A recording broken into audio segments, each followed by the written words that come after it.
No. So the key thing, business stage, and this I think is I think it's my favorite slide. Yeah, so I'm not even going to get involved. No, go on. No, it's your favorite slide.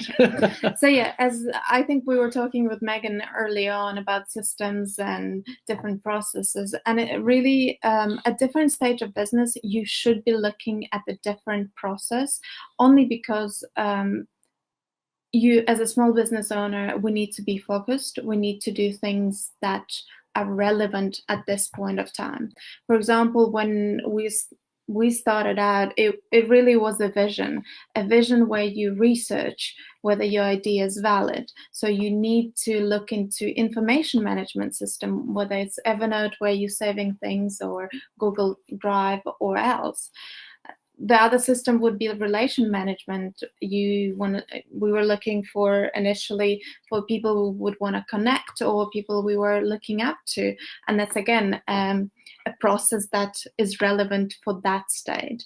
And then the stage 2, where you're moving from a validated idea to a more of a what would I say? Well, I mean, I think the fact that it says chaos can actually maybe seem in a negative way, but it's yeah, more that but it's formation. More, exactly. It's more like you have an idea and you forming your business, you prepping not for growth per se just yet, but figuring out how things should be done, what is working, what's not. And here at this stage, you actually feel like you're pulled in different directions because you're new to the business, you have too many tasks, and you don't know where the priorities should lie.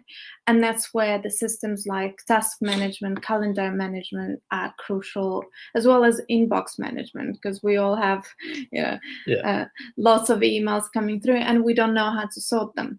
Yeah. The third stage is where we get a bit of clarity, and that's where I think it's getting a bit more exciting, because besides having validated idea, we already know what's working, and our vision is a bit clear in terms of, okay, where are we going to take this next? We have clients, we have a consistent inflow of clients, so how can we systematize that? Here, where the client intake and management systems come in, or you have a product, for example, and it's working, that's where you would want to systematize that part of business, because you either want to tweak the product or improve, or just have a process that allows you to go beyond that product and move on to a next stage. And then it's just making me think, though, what you were saying about the client intake and management side. We actually did a workshop recently on the power of word of mouth, and that so many businesses, the majority of their clients come from word of mouth, but there's this weird thing where we tend to think that word of mouth is somehow inferior to other ways of getting clients, which is really bizarre. We look at Facebook ad funnels and the latest whatever it might be, but word of mouth, it's the oldest marketing method and the most effective marketing method out there. And systems like client intake and management, if you look at that slightly differently, that is your most powerful marketing process. Yeah. Because when you absolutely blow away your clients with your client intake and the way that you work with them, the word of mouth just happens.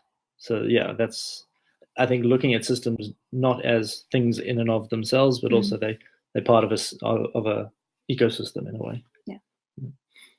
And so impact. Okay. So and then at stage 4, you would be moving from clarity to impact, where you really want to. You already have a stable business, but you want to take it to a level where you have a team. You want to have effective team management or effective collaboration. That's where you look at outsourcing, and so that the systems at that stage are product systems, if that's a product, or service systems, and it could be branching out into something new, extending your offering. Then you would look at marketing systems, and that's where actually at impact stage, that's where you would tweak your marketing, your advertising. You have enough budget to experiment and find the funnels that are working. The problems or the misconceptions, I would say, that a lot of small business owners automate something that they, in terms of marketing channels, that might not be working. To have a funnel that is really bringing you money, it requires a lot of testing. Yeah. And you only automate or create a system for marketing channel which is working. Yeah. And usually we say to we start the wrong way around. It's Yeah. like you try and systematize something you haven't figured out yet. Yeah. And for example, you can potentially look inside your business already now and say, what is working? What is bringing clients? And that's one of the systems that you could look into creating a process for, and essentially putting into a system that will allow you to shift your focus Yeah. to next stage.